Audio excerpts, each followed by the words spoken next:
What's up, y'all? This is the Gospel According to Mark with a C. He is I, and I am he. Just taking some time to tell you exactly what's on my mind. Thank you for joining me once again, my friends. I hope all is well with you. Guys, it brings me no pleasure to announce that former President of the United States of America and current lapdog for the Democratic Party, Barack Obama, has lost his mind, he's lost his way, and most likely he's lost the election for Kamala Harris, when he decided he was going to talk to a group of black men in Pittsburgh like they were a bunch of boys. Guys, you might remember, in America, it's not exactly politically correct to address black men as boys, or even to imply that they are anything less than men, grown men. But that's precisely what America's first half-white president did when he addressed these men. He pretty much did that thing that, our parents used to do back in the day when they would tell you to do something and you would say, why? And they would say to you, because I told you to, because I said so. No questions. Just do it. You know what I mean? That's basically the vibe that this is. Guys, remember when Joe Biden says, if you don't vote for me, you ain't black? Remember that? Well, this is that, probably on like steroids. You understand what I'm saying? In terms of the absolute disrespect of it all. So let's get into a little bit of what Barack had to say. Now, I'm going to read a little bit of it. I mean, this isn't the whole thing, but Barack Obama, and the reasons why, by the way, Barack Obama is even like spouting off is because the Kamala Harris campaign can't deny anymore that she's just not reaching the masses. She's not breaking through. She's not resonating with people, in particular black America, right? That includes all of us. So they grinded up the organ and they sent Barack out to dance. Yes, they did, because they feel like Barack, well, black people like Barack. They practically worship him. He's like black people Jesus. Send him out there. He'll tell them what to do. He'll set them straight. He'll get them right back on the Kamala train. So that is where we are. Okay, so let's get into an excerpt of some of what Barack Obama had to say to black men, and I'll give you my commentary along the way. It starts off by saying, you're coming up with all kinds of reasons and excuses. I've got a problem with that, because part of it makes me think, and I'm speaking to men directly, part of it makes me think that, well, you just aren't feeling the idea of having a woman as president, and you're coming up with other alternatives and other reasons for that. In other words, he's saying there is no valid reason, none whatsoever, why you wouldn't be all up in Kamala's ass, basically, is what he's saying. There's no reason for this. When black men, if you give us the respect of having a functioning brain, when black men look around their neighborhoods and they see that there's a problem with our children, there's a problem with our children's education, there's a problem with broken homes, there's a problem with health, there's a problem, there's all of these problems. When black men look around, they have no issues with that. There's no issues with the fact that they're having a hard time making ends meet, they're having a hard time finding jobs, being at the head of their families. Now, no issues with that whatsoever. None of that is valid. None of it at all. All of those are just excuses. But the main reason, of course, is sexism. You have a problem with a woman, a black woman. All right. So let's go on with what he's saying. He's already established that there's no valid reasons why, if you're a black man, you would not go full on ahead for Kamala Harris. He went on to say, the women in our lives have been getting our backs this entire time. When we get in trouble and the system isn't working for us, what is this we, Barack? What is this we bullshit that you're talking about? There is no we, okay? When you talk about black men who typically get in trouble, so-called trouble, with the law, I think what he's implying is, when black men get killed by the cops, right? When's the last time you saw a black man get killed by the cops who looked like Barack Obama? What is this we, Barack? Usually it'll look like my black ass. We established this before. This is the reason why I don't want to hear from people like Colin Kaepernick, because you biracial, you have white people out there. You don't have to suffer. Your experience is not the same as my experience. See, this is what the hell happens when we lose our ability to distinguish between what is legitimate and what is not legitimate. Barack Obama is not America's first black president. He's America's first biracial president. Am I lying? Am I wrong? He's America's first half white president. That's what he is. And here he is speaking with some authority, talking about we, as he attempts to shame us because we're not voting the way he thinks that we're supposed to vote. Unquestionably, go with Kamala Harris. Don't ask anything. That's what you should be doing. We should be doing this because he goes on to say the women in our lives have been getting our backs this entire time. When we get in trouble and the system isn't working for us, This man is a multi-millionaire, okay? This dude is up in P. Diddy's parties. Now, I'm not saying that he does all of that freak-off shit. I'm just saying that he was there. Remember when we had the lockdowns, during COVID, and nobody was allowed to see their families? Remember when Barack had a birthday party and everybody was there? There was no us. There was no we then. It was probably more of you people and us in this club that you guys are not in. Shout out to George Carlin. All right, he broke this down a long time ago. Anyway, when we get in trouble and the system isn't working for us, they're the ones out there marching and protesting. Now, of course, once again, he is alluding to Black Lives Matter, BLM. That's what you're talking about, Barack, because that is a talking point of those people over there. You're talking about the LGBTQ women who stole all of that donation money, went up to Canada and bought a bunch of mansions. That's what you're talking about. That's probably not the best example you can give. And now, he goes on now. And now you're thinking about sitting out or supporting somebody who has a history of denigrating you because you think it's a sign of strength, because that's what being a man is, putting women down. That's not acceptable. He says, dude, who the fuck are you talking to? You sound like somebody's parent, bro. See, this once again, Barack Obama showing his true colors, what his mentality really is. If you were a real black man, then every black man alive knows that you don't talk to other black men this way. You don't tell black men what to do. You don't do that. You know why, bruh? Because those are fighting words. Stay the fuck out of my business, bro. I do what I want for the reasons that I want to do it.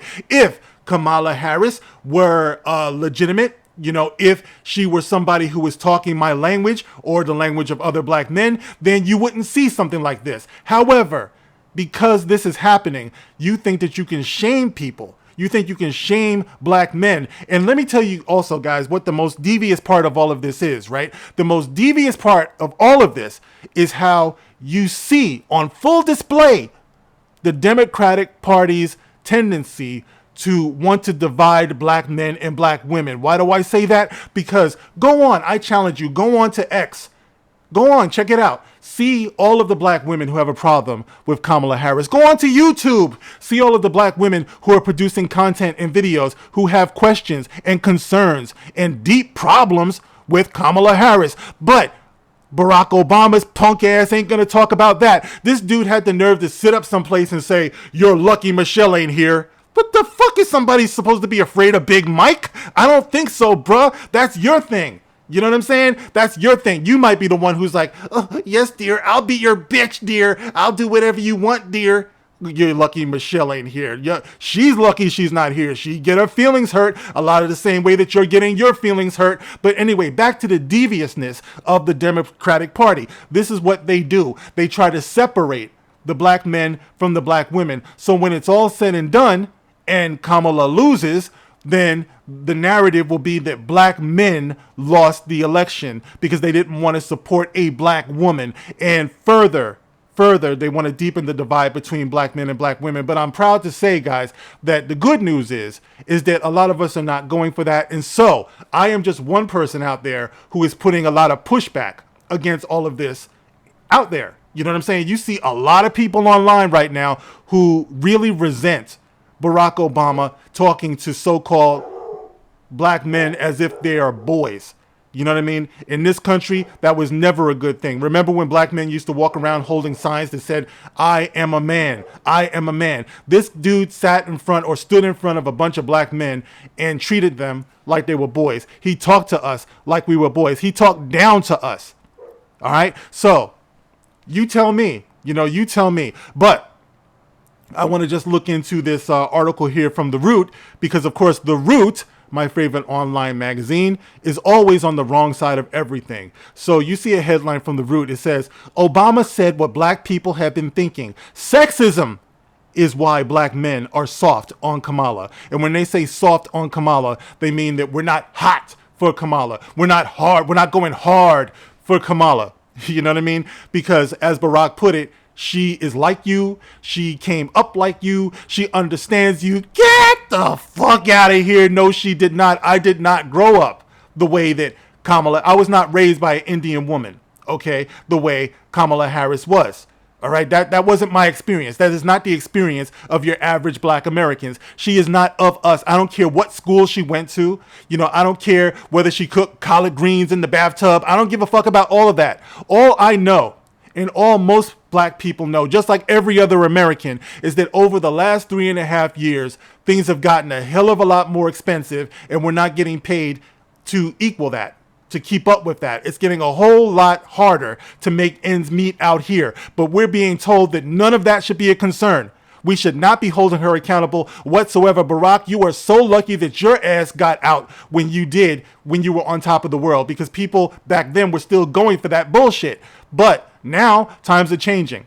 And unfortunately, the Democratic Party, they don't see what's going on. If they had seen it, they wouldn't have ground up the organ and sent your dancing ass out there, Barack. It wouldn't have happened that way, because somebody would have had sense enough to say, you know what, the climate is changing in black America. We can no longer have them in the pocket. And that's the insulting thing about overlooking black women the way that he is. He is not going to say a mumbling word about black women who have a problem with Kamala Harris. It's almost the way I talk about things in this geek space right here. They love to focus on so-called toxic white men. They will never, ever talk about any other demographic, because that disrupts the narrative. And you see the same despicable behavior right here. They don't want to acknowledge black women's concerns, you know, who might have some issues with Kamala Harris, who might not relate to her as a so-called black woman, because they're out there. I see them all over the place. Why aren't they valid to the Democratic Party? Why aren't they valid to Barack Obama?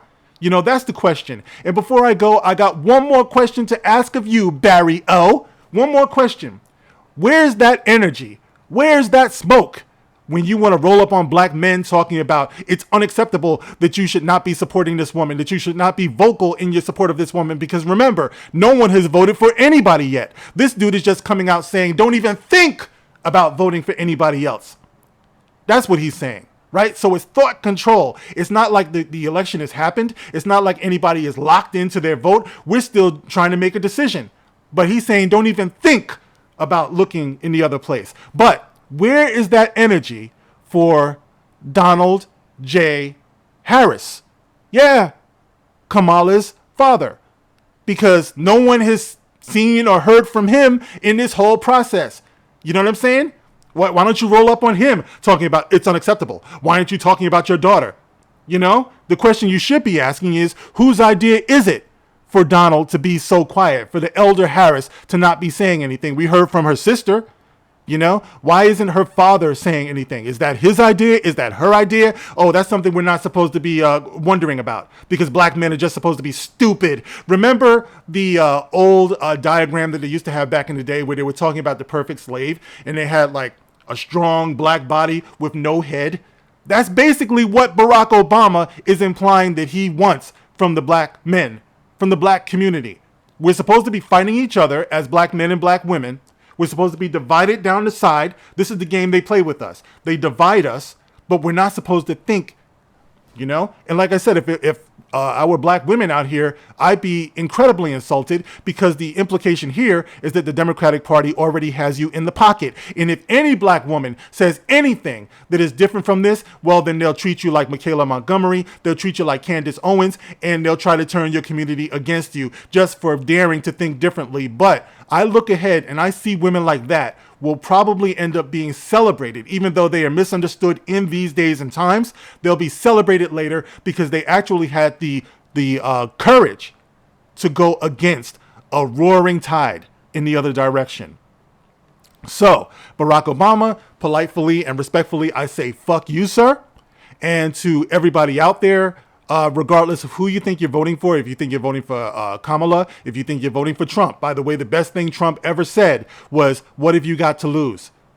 You know, a lot of people should really consider that as the turning point. You know, you're wondering why the Democratic Party is in shambles right now. It's because that man did what no other Republican that I can remember did. He actually talked directly to black people, unapologetically to black people, and asked them a very, very good question. What the hell do you have to lose? And the flip side of that is, what the hell have you gained by continuously giving these people your vote? That's the question. When you see them bringing in immigrants and they're getting furnished apartments and they're living rent free and you're having a hard time making ends meet, you might start thinking something is fucking wrong. You know what I mean? But no, pay no attention to that. Don't even look at that. If you're looking at that, then you're sexist. It's all about Kamala and the fact that she's a so-called black woman. That's the only card that they got. It's the only card that they play.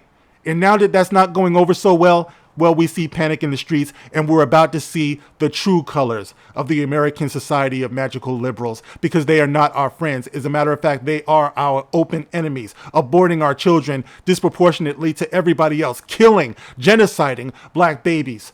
But one day, and that day is coming up very, very quickly, we're going to figure it out, and we're going to hold them to account accordingly.